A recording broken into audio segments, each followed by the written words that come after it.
Ahibati fillah, assalamu alaikum wa rahmatullahi wa barakatuhu. Baganda bange banyenaze mwenna mujebale mwebale okugoberera, tusaba Allah tuwemu empeera ennungi. Tukyali ku hadithi yaffe nabbi sallallahu alaihi wasallam gye tugamba nti tukozese ebintu bitaano nga tebinnatuvaako, tutematema kigambo ku kigambo. Nga nno mulundi ogwaleero tugenda kwogera ku faraghika qabla shughulika. Tutuuse ku nnyingo egamba nti kozesa tayimu yo nga tennaba kukuvaako obeere ng'oli bize. Bwe tugenda mu Qur'an, Allah subhanahu wa ta'ala ategeeza a'udhu billahi minash shaitani rrajim, bismillahir rahmanir rahim, wal asr innal insana lafi khusr illa alladhina amanu wa amilu ssalihat wa tawasaw bil haqqi wa tawasaw bis sabr. Yagamba ebiseera bino n'agamba nti abantu bonna bali mu kufaafaaganirwa mu mirembe gye bawangaaliramu. Omulembe mulamba ne gukufa, obuwangaazi bwe ne kufa, nga byokoleddemu si bya buvunaanyizibwa, si bikutwala mu jjana, wabula obuwangaazi ebiseera omaze bya bwerere. Kyavaga nti wal asri, ndayidde omulembe. Omulembe ogwo abantu babeera mu kufaafaaganirwa okuggyako abo bokka abakkiriza ne bakola ebyetaagisa, ne bakola emirimu emirungi, ne baba nga balaamiragana okubeera abagumiikiza era nga balaamiragana okubeera abeesiba ku mazima. Kyova olaba nti obuwangaazi buno ebiseera nga tukyabirina tubikoleremu ekyetaagisa. Bw'oba okyalina tayimu, soma ku Qur'ani.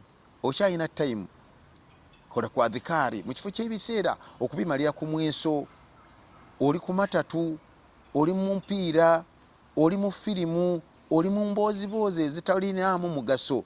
Funa obudde obeere ng'osanyusaamu obulamu bwo. Oba ogenze ku mupiira ogulabeko akaseera, ate osigale n'ebiseera by'okoleramu emirimu emirungi eginaakuyamba. Kubanga waliwo okwejjusa nga Allah amaze okuggyako ekyengera eky'ebiseera bino, ate wejjuse oyagala okubikozesa ng'ate byagenda tibikyayungika, tibikyadda. Allah ategeeza mu surati Mu'minun aya ey'ekyenda aya 10 aga nti qaala rabbi irji'uni la'alli a'malu salihan fima taraktu. Nti omuntu bw'aba amaze okufa n'aggyibwamu omwoyo guno, alaba emirimu gye yakola emirungi, n'alaba empeera z'agenda okufuna, n'agamba kale singa ebiseera biri byonna bye nayonoonanga nabikolamu emirimu emirungi.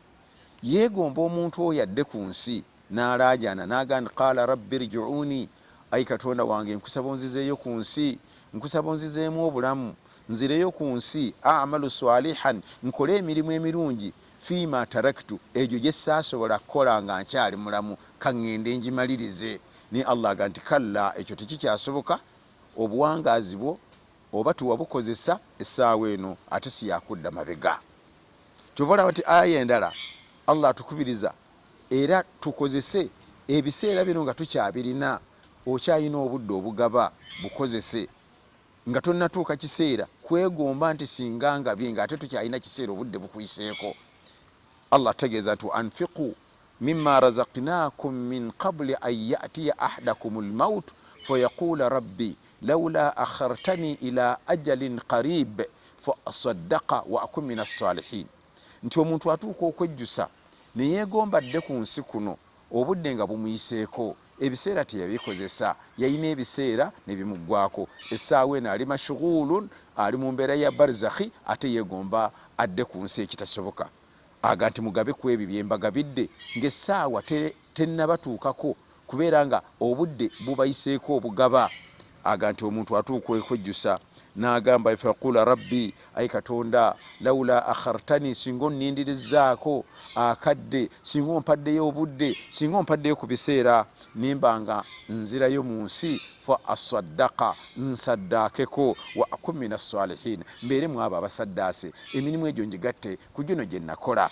Naye Allah aga nti walan yuakhira Allahu nafsan, essaawa bw'eba ekutuuseeko ng'eyakuweebwa obudde bwakuyitako tiwabukozesa kyetaagisa, tosobola kugumiikirizibwa ti ate bakuzzeeyo ate rivansi, ate omalize ebyakulema.